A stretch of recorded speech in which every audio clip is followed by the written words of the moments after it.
Jadi pulangnya naik Naik angkot? angkot. Kita duduk situ ya, biar bisa ngobrol ya. Iya. Ayo lah. Ikut loh katanya, ikut kita. Jadi Oke. kalau biasa begini? Ya, kalau sudah Terlalu waktunya mepet ya, mepet agendanya. gitu ya. Yuk, bismillah. Pak. Iya Pak, Assalamualaikum. Salam. Aduh. Sepoi-sepoi anginnya ya. Nggak ada AC loh ini. Udah ASEAN, AC-nya. Iya. Pak, tadi saya mau ini nanya soal ini ya. Sosok Bu Mega ke satu karir, dua kepemimpinan, gaya kepemimpinan seorang Ganjar Pranowo sebenarnya. Jawab yang pertama dulu ya. Karir ya. Ya pengaruh lah. Gak ada tanda tangannya Bu Mega. Gak mungkin Mbak Fris wawancara saya jadi anggota DPR, jadi gubernur. Ya meskipun tentu saja prosesnya panjang ya. Tapi sebagai anggota partai tentu saja di PDI Perjuangan, mau jadi anggota DPR RI saat itu harus masuk list kan. Ada SK-nya kan, ini caleg PDI Perjuangan loh. Maka saya pasti ditandatangani Bu Mega dong.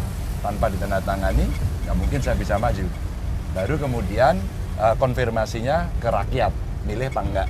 Sama dengan gubernur. Ganjar, kamu maju gubernur, siap Bu. Tanda tangan dulu Ibu. Kalau nggak ada tanda tangannya, nggak nyampe, ya kan? Dikonfirmasi kembali dengan rakyat memilih atau tidak. Maka dua itu. Jadi seberapa besar dalam konteks karir tentu mempengaruhi sekali secara regulasi, kewenangan, kepartaian dan seterusnya. Tapi kalau kita melihat dari sisi leadership, saya katakan saya itu belajar kesabaran revolusi dari seorang Megawati. Itu saya katakan berkali-kali dimanapun karena itu Ibu itu selalu konstitusional, sabar ya, tenang. Bukan berarti maunya sendiri. Pasti itu juga mendengarkan dari seluruh suara-suara yang berkembang ataupun data-data yang tersedia. Sehingga dalam pengambilan keputusan, prosesnya pasti mempertimbangkan banyak hal. Jadi saya belajar betul soal itu. Dan itu cukup mempengaruhi. Dan yang terakhir awareness-nya Ibu kepada kondisi-kondisi masyarakat. Kalau PDI Perjuangan itu sering disebut partai wong cilik dan ada yang sinis juga gitu ya. Tapi intinya sebenarnya real untuk membela wong cilik itu Ibu selalu ingatkan. Harus konsisten. Konsisten. Itu selalu ingatkan. Itu.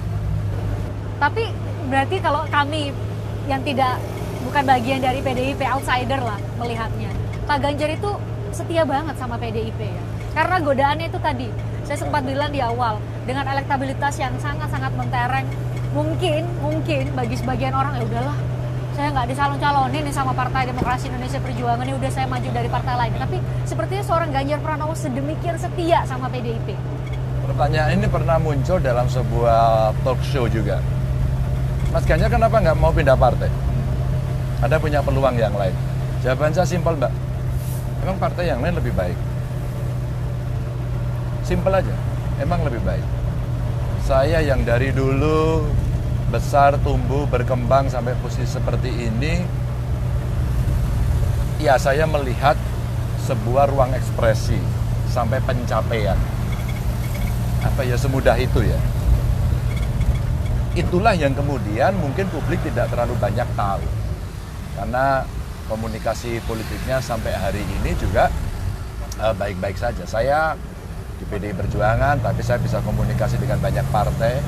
Saya tidak ada masalah dengan siapapun. Kami enak-enak saja bicara tanpa satu hambatan.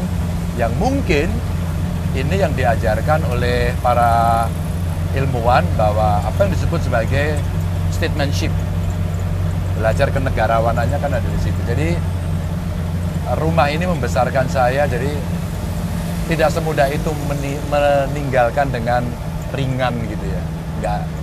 Jadi saya sampaikan, belum tentu yang di luar sana lebih baik loh ya. Termasuk soal dinamika mungkin Pak Ganjar bisa cerita, tidak hanya dinamika menjelang pemilu 2024, tapi mungkin Pak Ganjar punya cerita lebih banyak karena berinteraksi sangat dekat dengan Bu Mega. Bagaimana Bu Mega mengelola dinamika internal di partai, tidak harus dalam konteks pencapresan, tapi misalnya serangan dari partai lain, dinamika di dengan antar kader partai. Bagaimana Bu Mega menyelesaikan itu? Ya, satu, kita partai pemenang dan terbesar. Masanya banyak. Itu power. Jadi kalau kita bicara teori power, maka kita punya power yang sangat besar. Kita punya ideologi. Kita punya tawaran-tawaran program. Lepas setuju atau tidak setuju. Tapi ketika keyakinan itu mesti kita bawa dengan nilai-nilai itu, maka sebenarnya bergen dengan semua yang tadi dikatakan mengelola dinamikanya itu, basisnya sudah ada. Ya ini basis kami. Ada yang bisa kita negosiasikan, tapi ada yang harga mati, seperti ideologi. Nah, ketika kemudian mengelola seperti itu, ketenangan ibu itu yang luar biasa. Sangat luar biasa. Dan ibu itu sangat sangat bijaksana. Sangat bijaksana, termasuk di dalam. Ya, saya melihat ada orang yang tidak sabar zaman dulu, pindah buat partai. Partainya nggak besar loh, Mbak. PDI itu pecah berkali-kali. Tapi yang bisa berkembang hanya PDI Perjuangan. Ya, jadi ada partai apa ya dulu ya? PITA kalau nggak salah, PNBK kalau nggak salah. Jadi ada banyak lah. Terus kemudian yang dari nasionalis itu bukan pecahannya tapi muncul.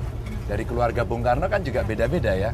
Mbak Sukma umpama punya partai, Bu Rahma waktu itu juga di banyak tempat yang berbeda dengan posisi Ibu Mega. Tapi yang besar ini loh.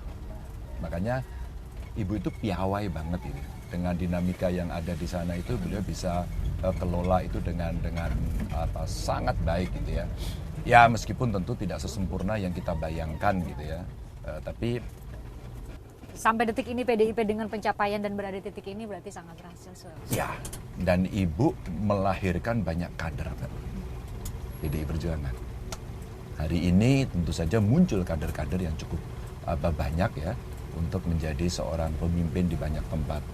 Apakah itu pusat, apakah itu provinsi, kabupaten kota, atau kemudian yang di pembantu presiden ya. Ya, semua di pembantu presiden. Dan bangga dong kita bahwa Ibu Mega ternyata dengan konsepsi kaderisasi, terus kemudian diklat partai, kemudian bisa melahirkan banyak tokoh.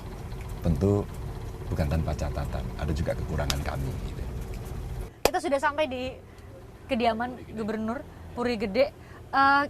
Saya izin ikut agenda berikutnya, Bapak kemana? Oke. Nanti kita akan lihat, Mbak mau saya ajak ke kawasan industri Kendal. Saya harus ganti baju nih, kan nggak mungkin pakai Saya baju juga ini. mau ganti. Siap, kita ketemu di sini lagi ya? Oke, dan Ya. pasti Anda akan lihat kostum saya hari ini. Bapak juga lihat kostum saya hari ini. Kita turun. Oke, Terima kasih. kasih, Pak. Makasih.